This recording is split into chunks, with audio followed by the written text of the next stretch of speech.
ប្រាំងធរៀងហើយភ្លឺចាំងចែង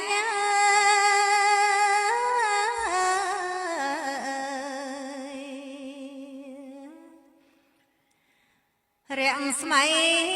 ដូចសែងព្រះសូរិយា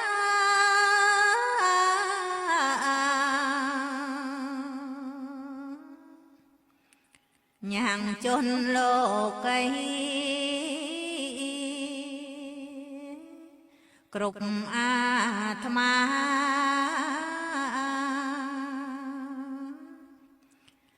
រួចផុតអន្តកាវិជា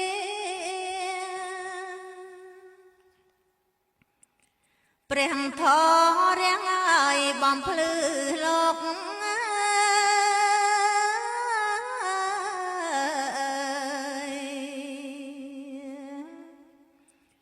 ជនដែលងុយងោ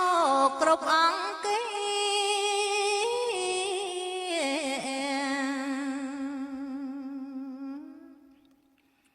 ប្រញាប់ក្រោកឡើង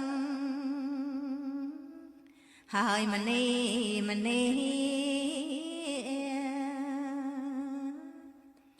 ស្ទង់ស្ទាតទូលយកសេរីព្រះធម៌ជាយានដ៏ឧត្តម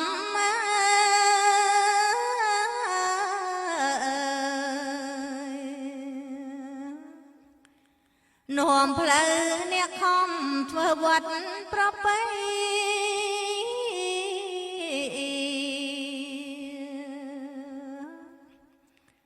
អណ្ដែតត្រសែតផុតទុកភ័យរួចចាំងលោកីផុតក្តីស្លាប់